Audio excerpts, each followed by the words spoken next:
The telegram arrived on a Tuesday morning in September of 1882, and when Willa Sullivan read the words her husband had written, she felt something inside her chest crack clean through like a dropped porcelain plate.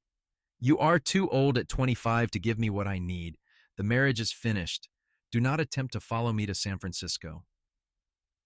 She stood in the dusty street outside the telegraph office in Vulture City, Arizona, holding that slip of paper, while the desert sun beat down mercilessly on her shoulders and the world seemed to tilt sideways. 3 years of marriage, 3 years of trying to conceive a child, 3 years of watching Thomas grow colder and more distant with each passing month, and this was how it ended. Not even the decency of telling her to her face, just a few impersonal lines transmitted across copper wire. Mrs. Sullivan? The telegraph operator, a kindly old man named Mr. Perkins, peered at her through the window with concern etched across his weathered features. Are you quite all right, madam? Willa folded the telegram carefully, tucking it into the pocket of her simple cotton dress, and forced herself to nod. I am perfectly fine, thank you. The lie tasted bitter on her tongue, but she had been raised to maintain composure no matter the circumstances. Her mother had drilled that lesson into her from childhood, back in their small Pennsylvania town, before consumption had taken both her parents and left Willa alone at 19. She walked back toward the small house she had shared with Thomas, her boots kicking up little clouds of red dust with each step. Vulture City was a mining town, rough and raw, built around the Vulture mine that had brought prospectors and dreamers flooding into the Arizona territory. It was not the life she had imagined for herself, but when Thomas had proposed 5 years ago in Philadelphia, promising her adventure and a fresh start out west, she had believed him. She had believed in him. The house was suffocatingly hot when she entered, and Willa moved through the rooms mechanically, her mind struggling to process what had just happened. Thomas had left 2 weeks ago, claiming he needed to investigate business opportunities in California. She had kissed him goodbye at the stagecoach, had waved until the dust obscured him from view, had returned home to wait dutifully for his return. And now this, too old at 25. The words echoed in her head like a cruel refrain. She caught sight of herself in the small mirror hanging above the wash basin. Brown hair pulled back in a practical bun, green eyes that looked larger than usual in her pale face, skin tanned from the Arizona sun. Despite her best efforts to remain properly covered, she did not look old. She did not feel old, but apparently her inability to conceive a child had made her worthless in her husband's eyes. Willa sank down onto the edge of the bed, still perfectly made from that morning, and allowed herself exactly 5 minutes to cry. Great shuddering sobs that shook her entire body, tears that soaked into the quilt her grandmother had made. Then she stood up, washed her face with water from the pitcher, and began to take stock of her situation. She had approximately $30 saved from the household money Thomas had given her. The house was rented, paid through the end of the month, which gave her 2 weeks. She had no family, no close friends in Vulture City, and no clear path forward. The options for a woman alone in the Arizona territory were limited and largely unpleasant. She could try to find work as a seamstress or laundress, though such positions were scarce and paid barely enough to survive. She could attempt to return east, though $30 would not get her far. Or she could do what Thomas had done in his telegram and simply give up. That last option held a certain dark appeal for about 3 seconds before Willa straightened her spine and dismissed it entirely. She had survived losing her parents, survived the journey west, survived 3 years of a gradually failing marriage. She would survive this too, even if she had no idea how. The next morning, she walked into town determined to find employment. The general store had no positions available. The boarding house was not hiring. The saloon owner looked her up and down with an expression that made her skin crawl before suggesting she could make good money as one of his girls, an offer she declined so forcefully he actually took a step back. It was nearly noon when she found herself standing outside the livery stable, hot and discouraged and fighting the urge to cry again. The smell of horses and hay drifted out through the open doors, familiar and oddly comforting. She had grown up around horses, had learned to ride almost before she could walk. "Help you with something, madam?" The voice came from inside the stable, deep and rough like gravel. Willa stepped into the relative coolness of the building, letting her eyes adjust to the dimmer light. A man stood near one of the stalls, tall and broad-shouldered, wearing dusty work clothes and a hat pushed back on his head. He looked to be in his late 20s or early 30s, with sun-bronzed skin and dark hair that curled slightly at his collar. But it was his eyes that caught her attention, a striking blue-gray that seemed to see right through her practiced composure. "I am looking for work," she said directly, seeing no point in dissembling. "I can ride, I know how to care for horses, and I am a quick learner for anything else required." The man studied her for a long moment, his gaze moving from her face down to her hands and back up again. She fought the urge to fidget under that scrutiny. "Most women do not want to work in a stable," he said finally. "It is hard, dirty work. Most women have husbands to support them," Willa replied, lifting her chin. "I find myself recently without that particular convenience." Something that might have been sympathy flickered across his features. "Name is Samuel Irving. I run this place, along with a small ranch about 5 miles north of town." He pulled off his work glove and extended his hand. "You have actual experience with horses, or just looking for anything available?" "Willa Sullivan." She shook his hand, noting the calluses and strength in his grip. "And I grew up on a farm in Pennsylvania. I can ride, I can muck stalls, I can curry and brush and saddle a horse as well as any man." "That's so?" Samuel Irving tilted his head slightly, a hint of a challenge in his expression. "Tell you what, Mrs. Sullivan, I have got a mare in the back stall there who has been giving my stable hand fits for 2 days. She is spooked by something, will not let anyone get close enough to check her over properly. You can calm her down enough for me to examine her legs. The job is yours." Willa nodded once and walked toward the back of the stable, aware that Samuel was following a few paces behind. The mare in question was a pretty chestnut, dancing nervously in her stall and showing the whites of her eyes. Willa stopped several feet away and stood perfectly still, not looking directly at the horse, just letting her presence be known. "Hey there, beautiful girl," she said softly, her voice low and soothing. "Nobody is going to hurt you. You are safe here." She kept talking, gentle nonsense words while slowly moving closer. The mare's ears swiveled toward her, listening. Willa reached the stall door and carefully unlatched it, still moving with deliberate slowness. Inside the stall, she kept her body angled slightly away, non-threatening, still speaking in that same calm tone. The mare stretched her neck out, nostrils flaring as she caught Willa's scent. Willa waited until the horse took a step closer, then another, before she slowly raised her hand and let the mare sniff it. After a moment, the horse lowered her head, and Willa began to stroke her neck in long, gentle movements. "What is her name?" she called back to Samuel. "Copper." His voice sounded impressed, despite himself. "Well, Copper, you are just fine, are you not?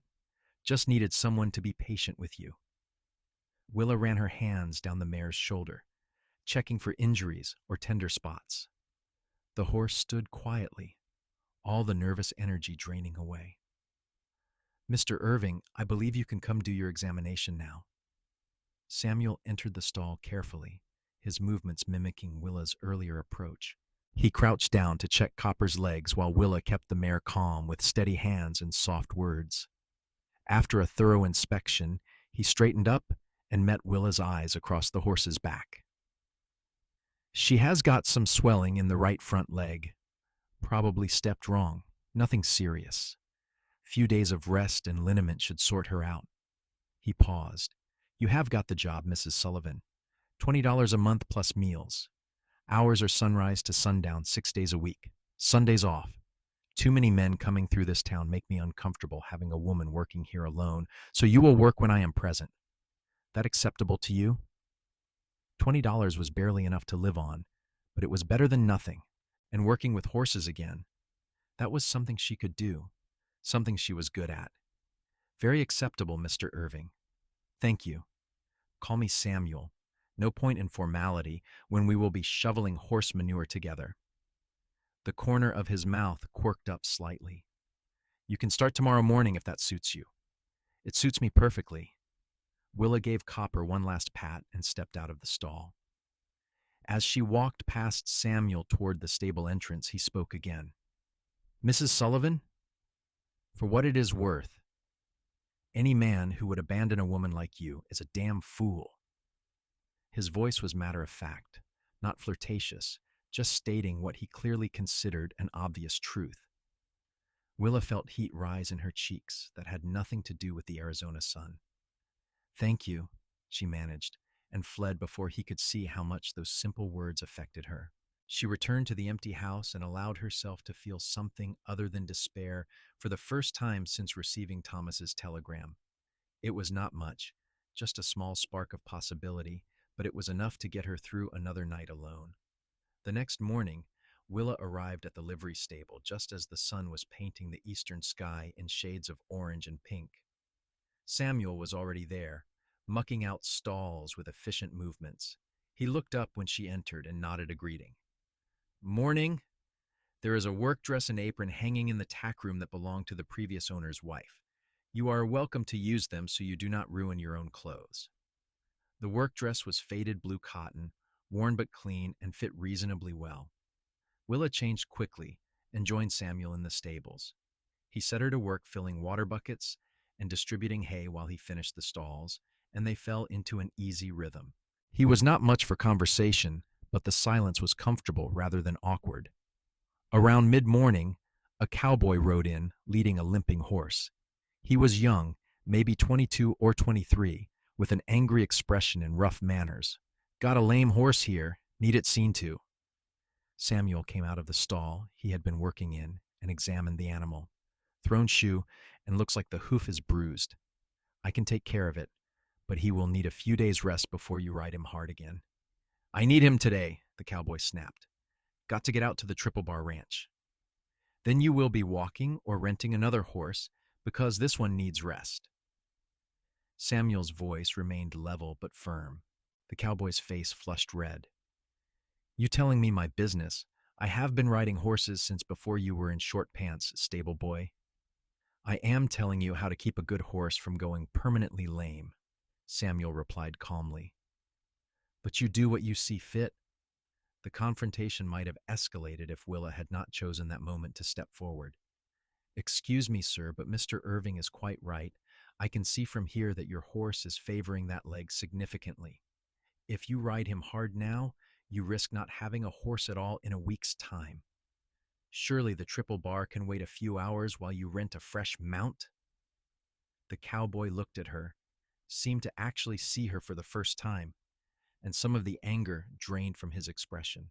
Perhaps it was her calm tone, or perhaps just the unexpectedness of a woman working in the stable, but he nodded grudgingly. Fine.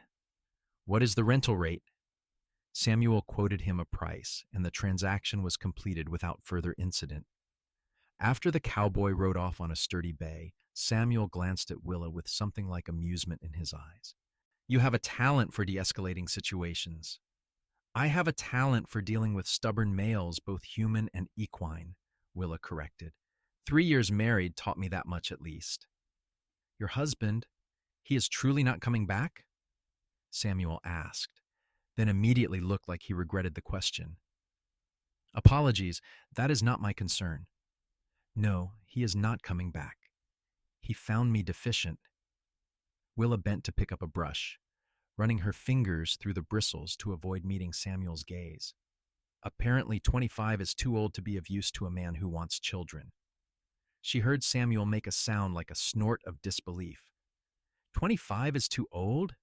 That is the most ridiculous thing I have heard this month, and I spend considerable time around men who think they can outdrink a horse. Despite herself, Willa smiled. Yes, well, Thomas had very particular ideas about many things. Thomas is an idiot. Samuel said it with such conviction that Willa actually laughed. A real laugh that surprised her with its lightness. Samuel smiled in response, and she noticed how it transformed his whole face, making him look younger and less careworn. At 25, you are just getting started, Mrs. Sullivan. You have got your whole life ahead of you. Those words settled into Willa's chest like a warm coal, pushing back against the cold that had lived there since the telegram arrived. You may call me Willa if you prefer, given that we are work companions and all. Willa, then, he said her name carefully, like he was testing how it felt. Come on, we have got 6 more horses to tend before lunch. The days fell into a pattern after that. Willa rose early, walked to the livery stable, and spent her days immersed in work.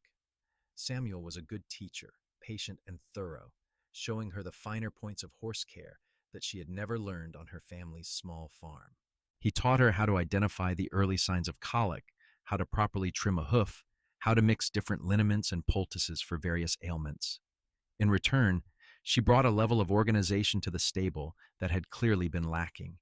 She set up a system for tracking which horses needed what care, reorganized the tack room so everything was easily accessible, and started a ledger for expenses and income that Samuel admitted he should have implemented long ago.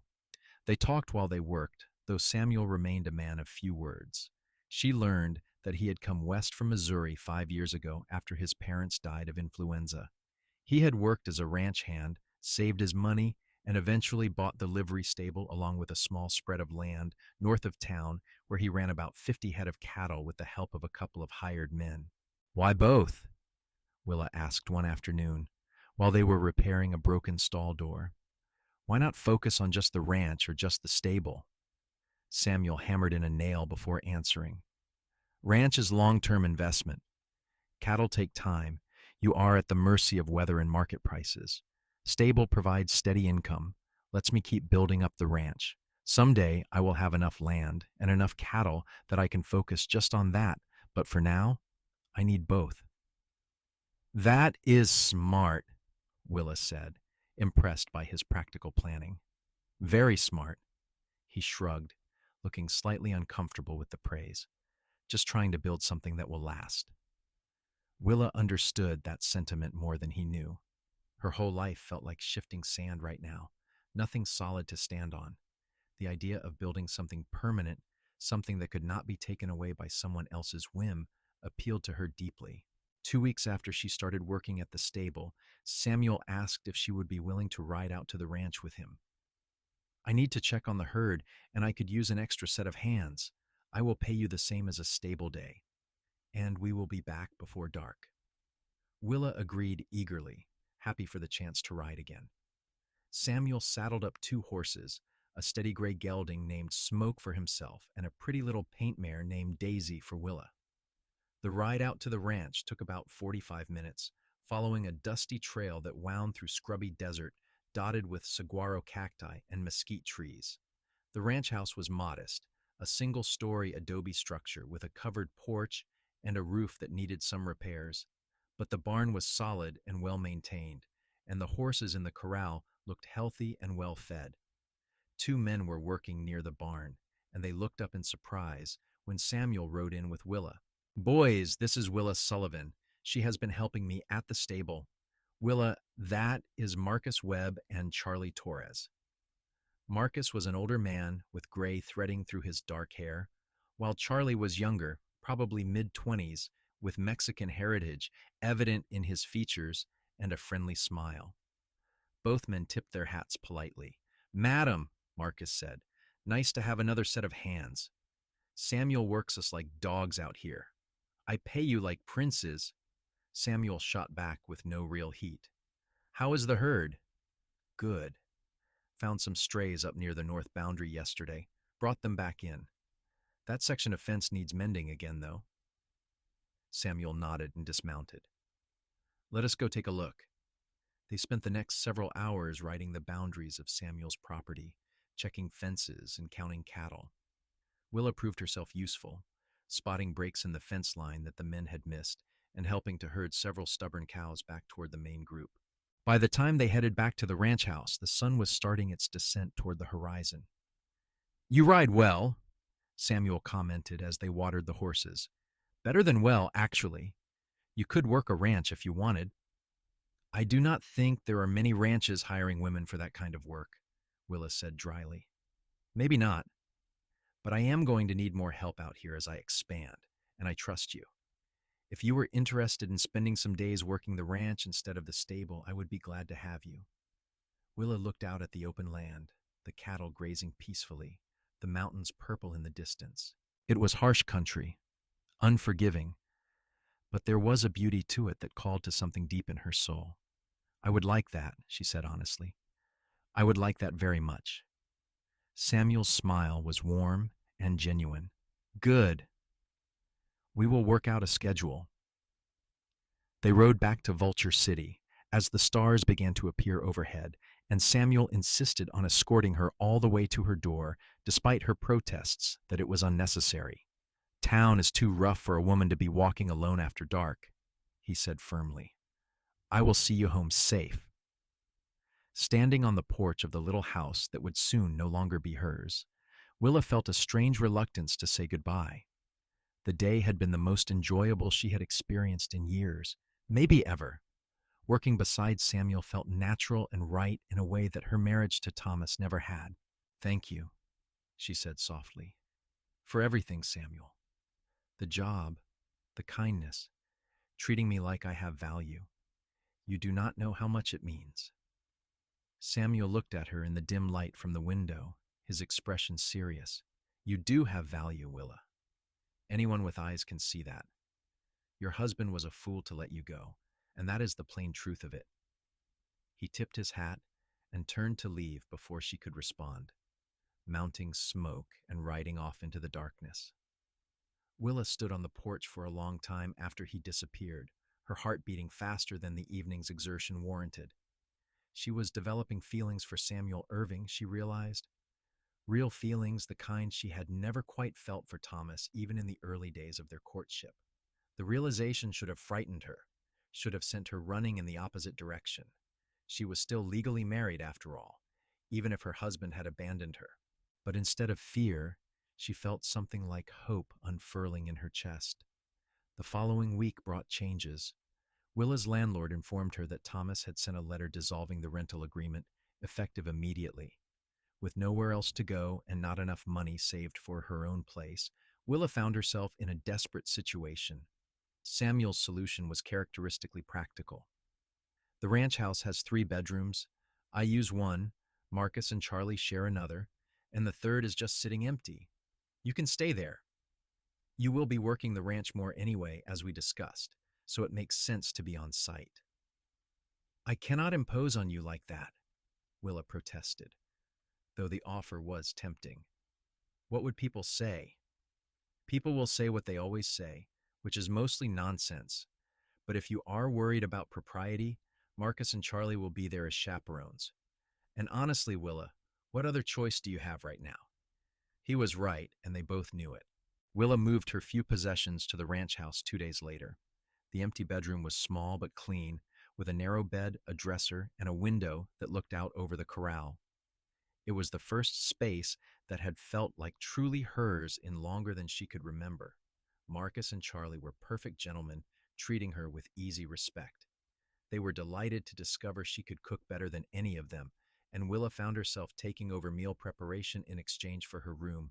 It felt good to contribute, to be part of a household that functioned like a team rather than the lonely isolation of her marriage. And Samuel was becoming increasingly difficult to ignore. The way he looked at her when he thought she was not paying attention, the way he always made sure she had the easier tasks when the work was particularly hard, the way his hand would brush against hers when they were working side by side and electricity would sing through her veins. One evening in late October, about 2 months after she had started working for him, they were sitting on the porch after dinner while Marcus and Charlie played cards inside. The air had finally cooled from the brutal summer heat, and the stars overhead were impossibly bright. Can I ask you something? Samuel's voice broke the comfortable silence. You do not have to answer if you would rather not. Go ahead. Do you still love him? Your husband? Willa considered the question carefully. I do not think I ever truly loved Thomas, not the way I believe love is supposed to be. I loved the idea of him, the promise of what our life together could be, but the reality never matched that dream. He was not a bad man, not cruel exactly, just distant. We were like two strangers living in the same house, going through the motions of marriage without any real connection. That sounds lonely. It was. More lonely than being actually alone in some ways. She turned to look at Samuel, his profile strong and solid in the starlight. These past months working with you, living here, I have been happier than I was in 3 years of marriage. That probably makes me a terrible wife. That makes you human, Samuel said quietly. And for what it is worth, I have been happier too. This place feels more like a home with you here. Her breath caught in her throat. Samuel. He turned to face her fully, and the intensity in his eyes made her pulse race. I know the timing is wrong. I know you are still married legally, even if he abandoned you. I know I should keep my feelings to myself, but I cannot seem to help it, Willa. I care about you. More than care about you, if I am being honest.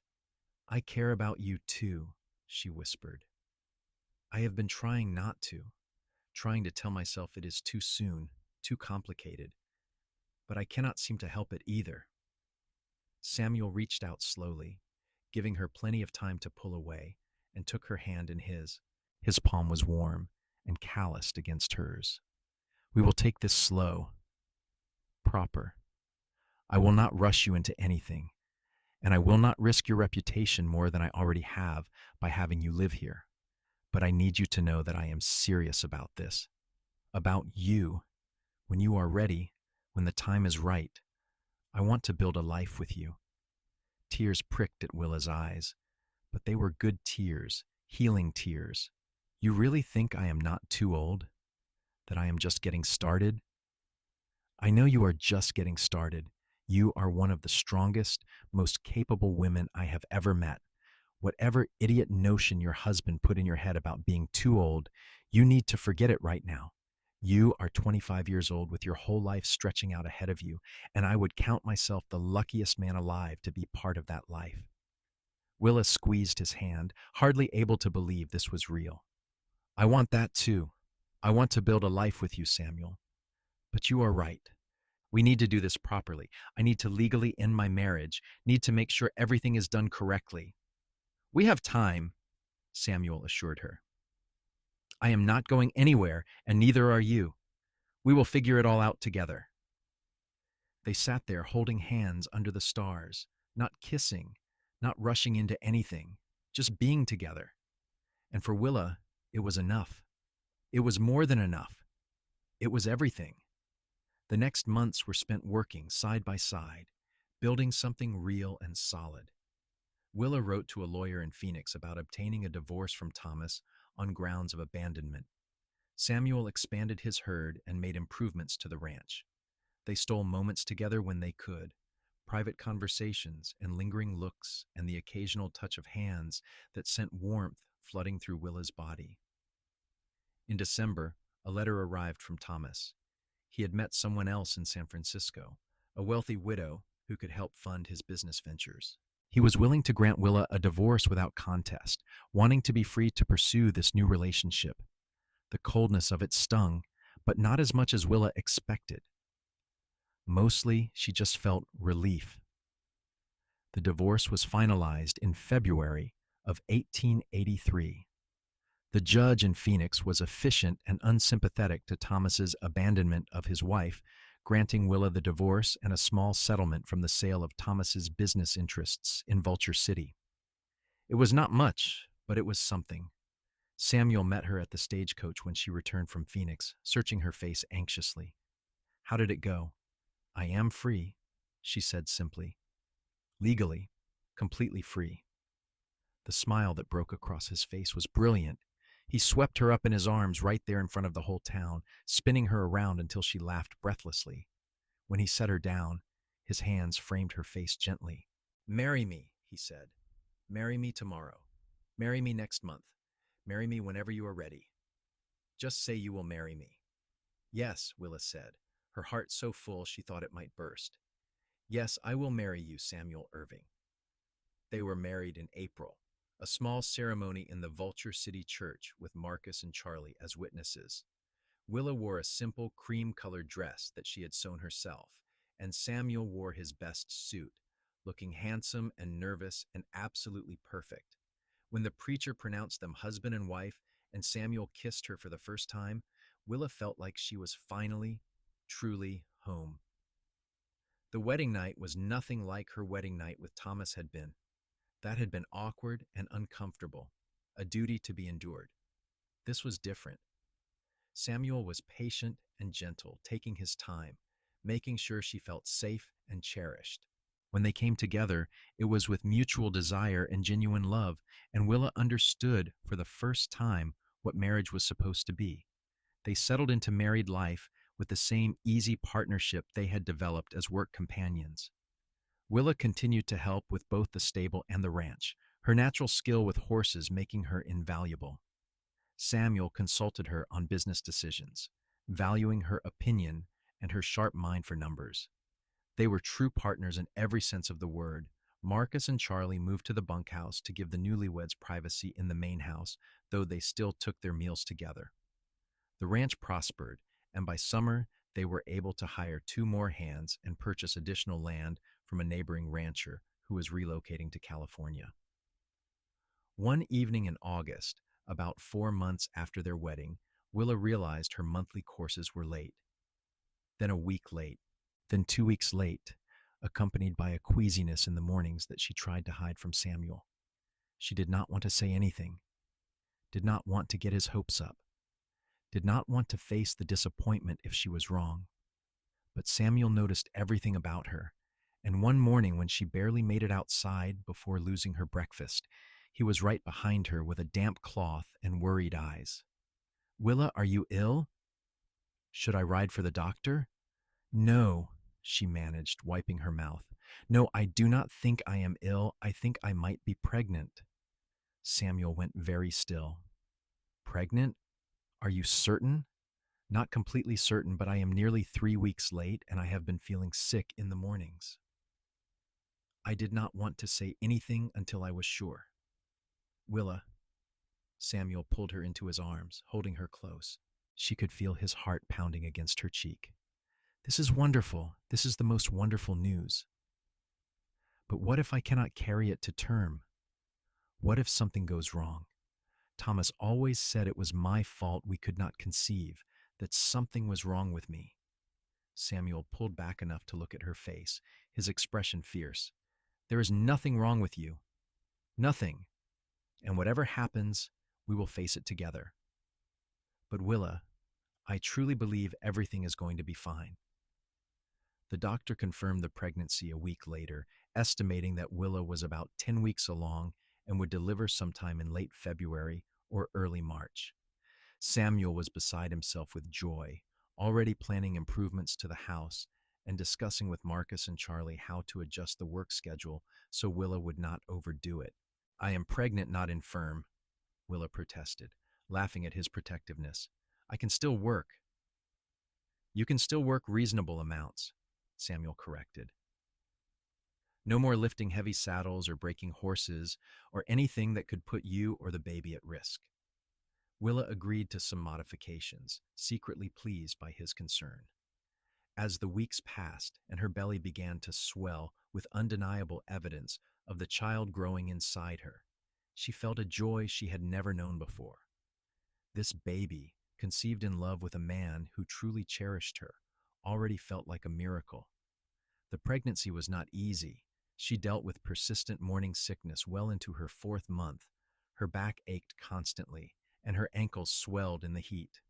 But Samuel was unfailingly patient and supportive, rubbing her back and fetching her water and making her laugh when she felt miserable. As autumn faded into winter, Willa grew larger and more uncomfortable. The baby was active, kicking and rolling constantly, and she would guide Samuel's hand to her belly so he could feel the movements.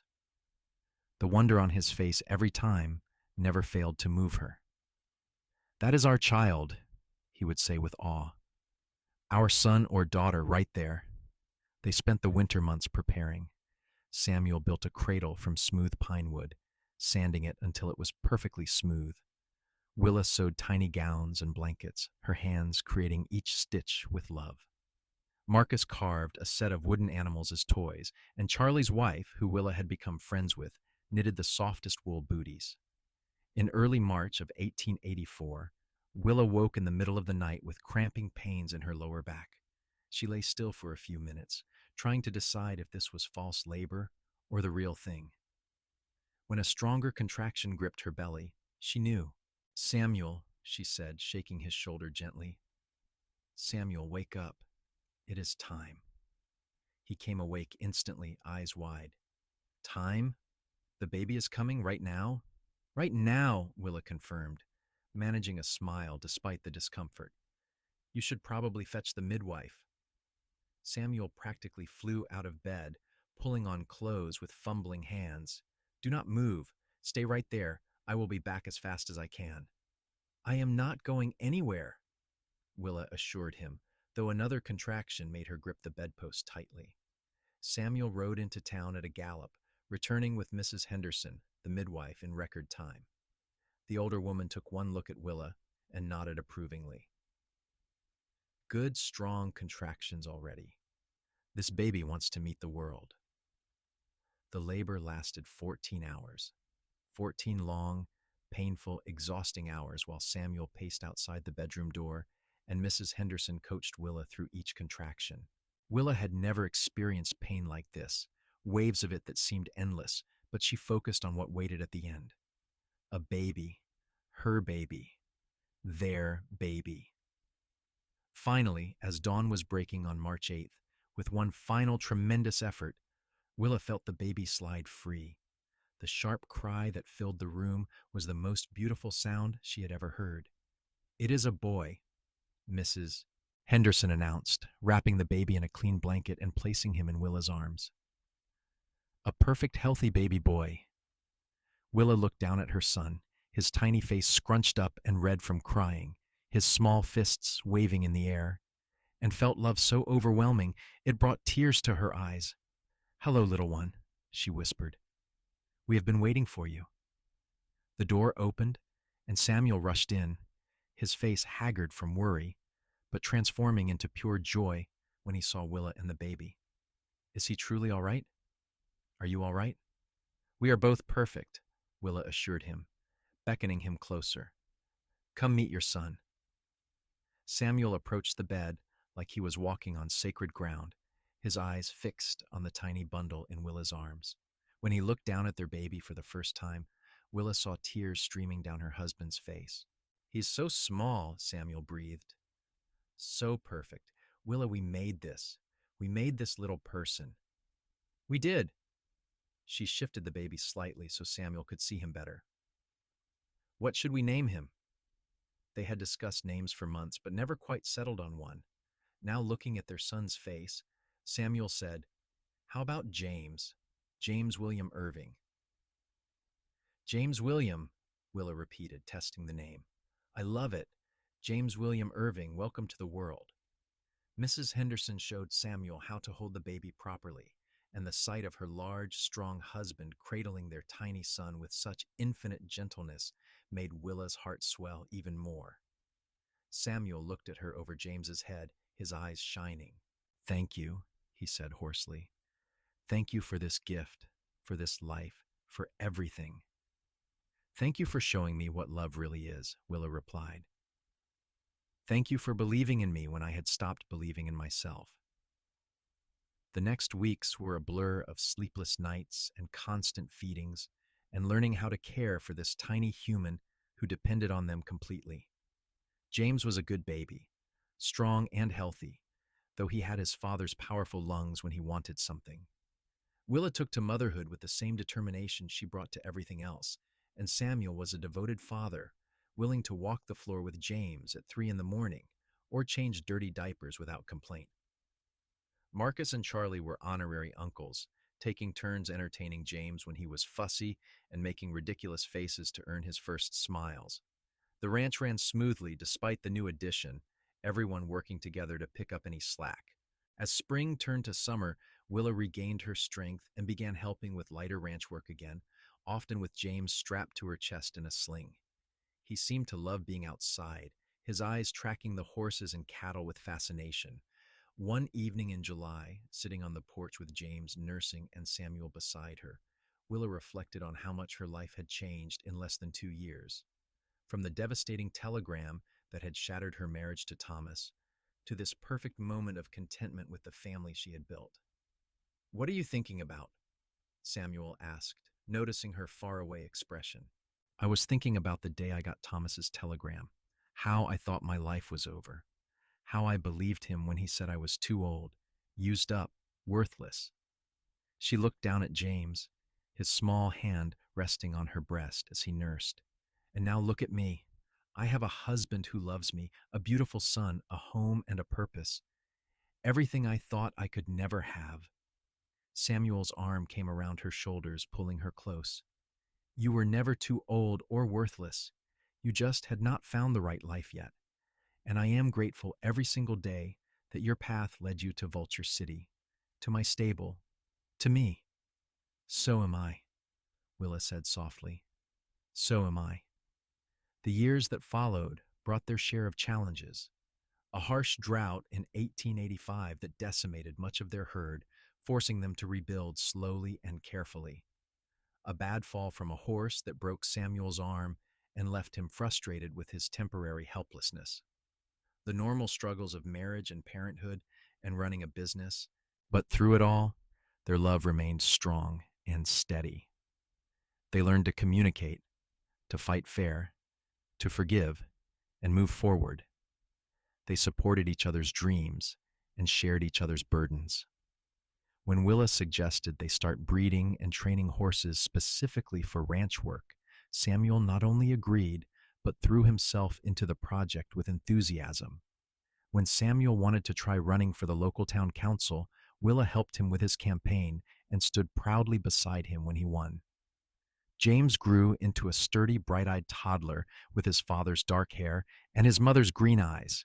He learned to walk between the corral rails. His first words were horse and mama, and he followed Samuel around like a devoted shadow whenever possible. In the spring of 1886, Willa discovered she was pregnant again.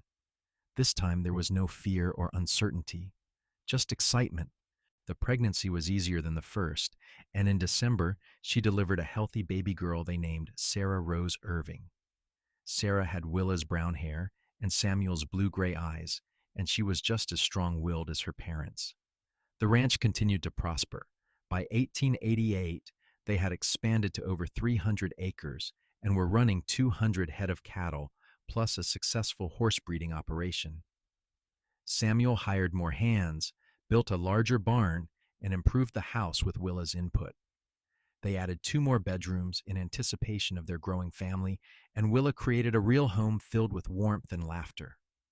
In April of 1889, Willa gave birth to their 3rd child, another boy they named Daniel Marcus Irving, after both of them and their dear friend Marcus, who had retired from active ranch work but still lived in the bunkhouse and helped out where he could. 3 children, a successful ranch, a marriage built on genuine love and respect. Sometimes Willa had to pinch herself to believe it was all real. The scared, heartbroken woman who had stood in the dusty street, reading a telegram that declared her too old, seemed like a different person entirely. One afternoon in the fall of 1889, Willa was working in the garden behind the house while the children played nearby. James, now 5 years old, was teaching 3-year-old Sarah how to braid a rope, while baby Daniel napped in his cradle under the shade of a mesquite tree. The Arizona sun was warm but no longer brutal, the summer heat finally breaking. She heard hoofbeats and looked up to see a man riding toward the house on an expensive-looking bay horse. As he drew closer, Willa's breath caught in her throat. It was Thomas. He looked older, his face more lined than she remembered, and his clothes marked him as prosperous. He reined in his horse near the garden fence and removed his hat. "Hello, Willa." "Thomas." Her voice was steady, despite the surprise churning in her stomach. "What are you doing here?" "I was passing through on business and heard you were living here." "I wanted to see you to apologize for how I treated you."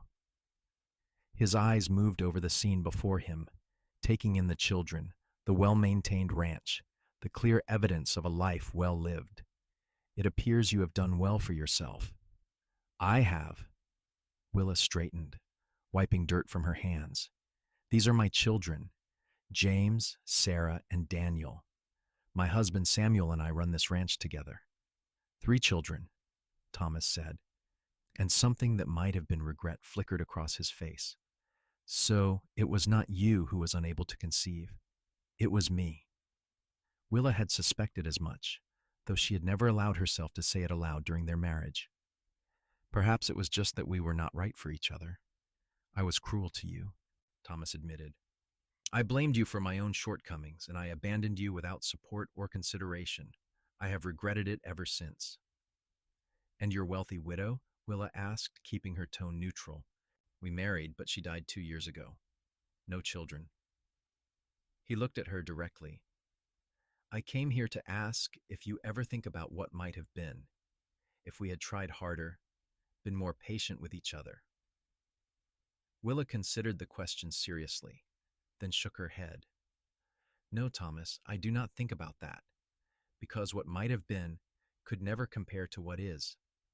I am happier now than I ever was with you, and I truly hope you can find that same happiness someday. Mama! James came running up, his small face concerned. Who is that man? Just someone I used to know, sweetheart. Willa put her hand on her son's shoulder. Thomas, I wish you well, truly. But I need you to leave now. This is my family, my home, and you are not part of it. Thomas nodded slowly, putting his hat back on. You look good, Willa. Genuinely happy. I am glad one of us found what we were looking for. He turned his horse and rode away, dust rising behind him. Samuel came around the corner of the house a few minutes later, must have seen Thomas riding up from the barn. Was that who I think it was? Yes.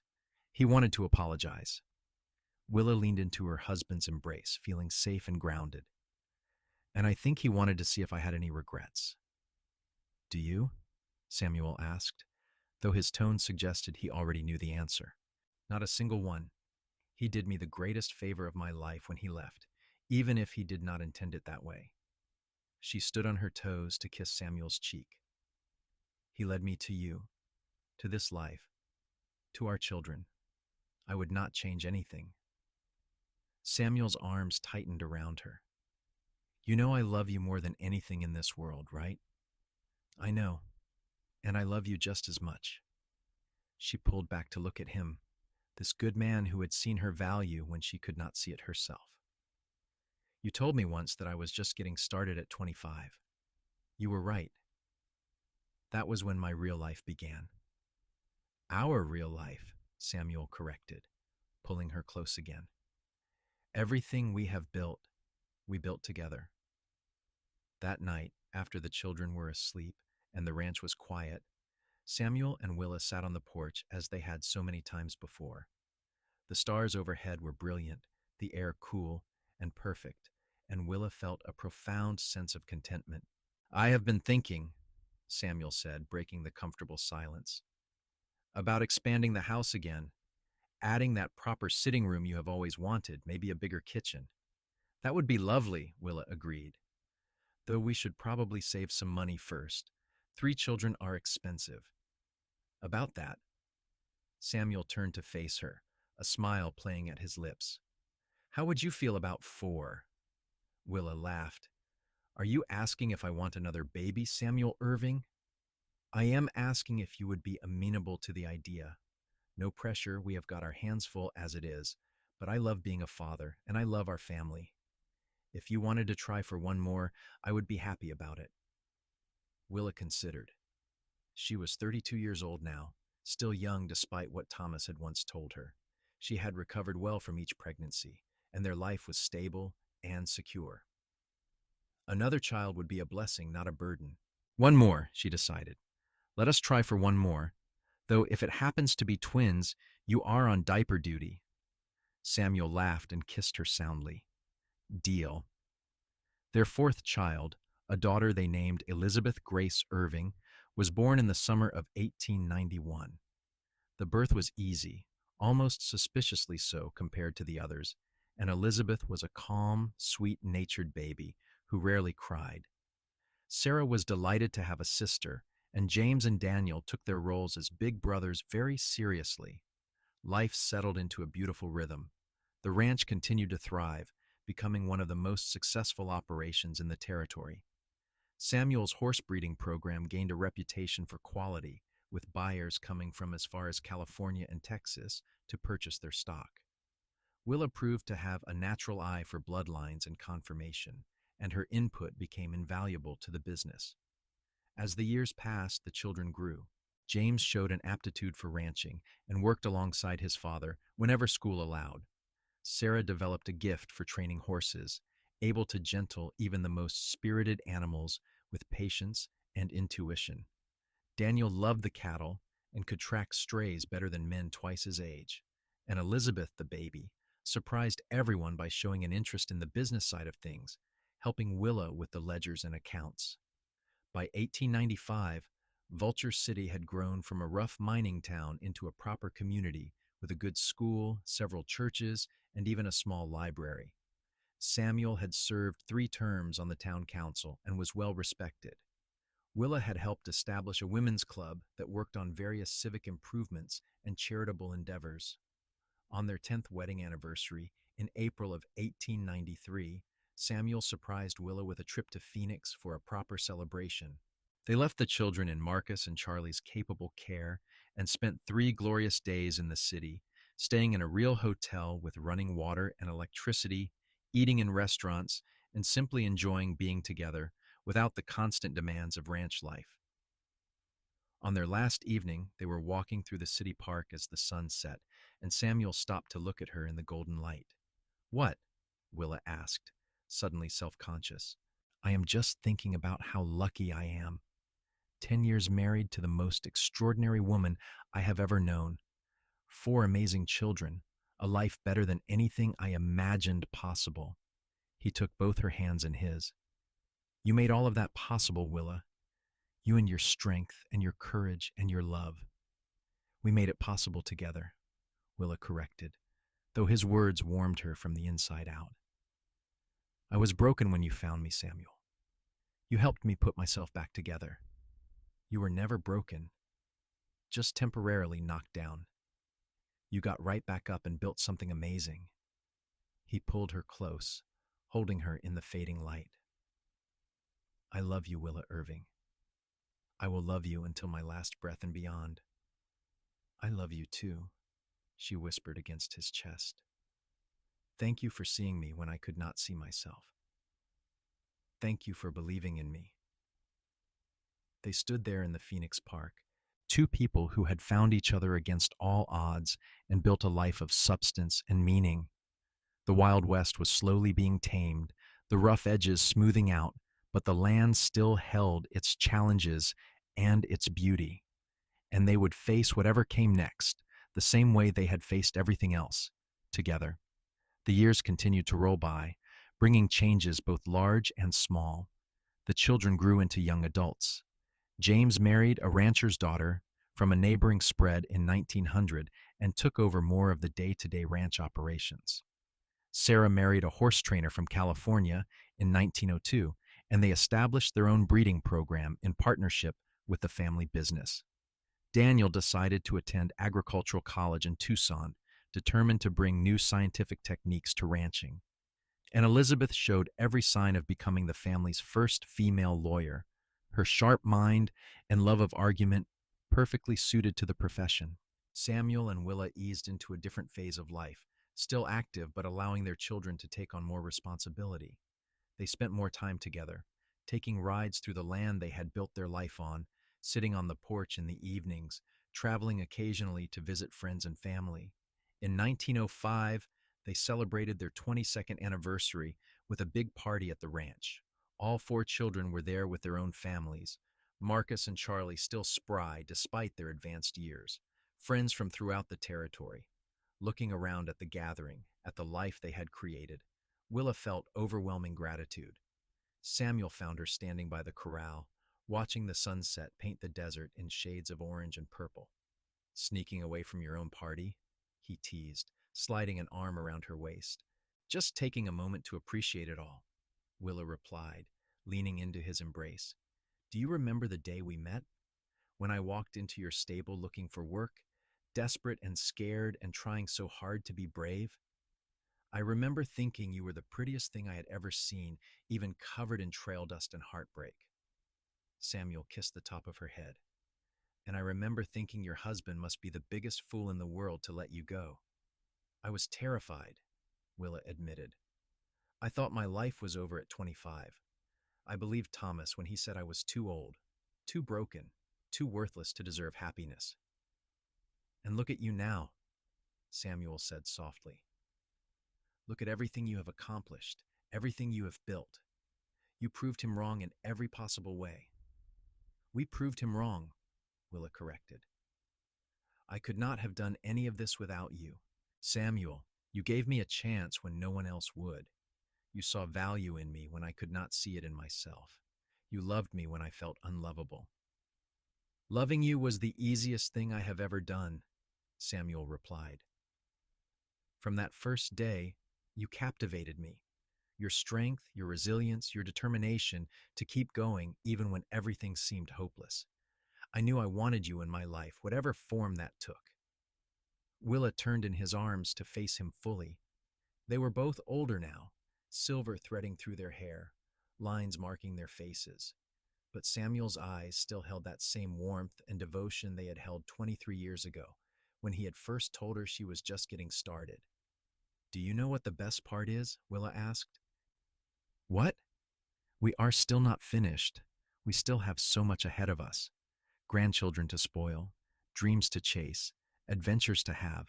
At 48 years old, I feel like I am still just getting started in so many ways. Samuel smiled, that brilliant smile that still made her heart skip a beat. That is because you are, my love. We are just getting started. And I cannot wait to see what comes next. He kissed her then, a kiss that held 22 years of love and partnership and unwavering devotion. Around them, the ranch hummed with life and laughter, the physical manifestation of everything they had built together.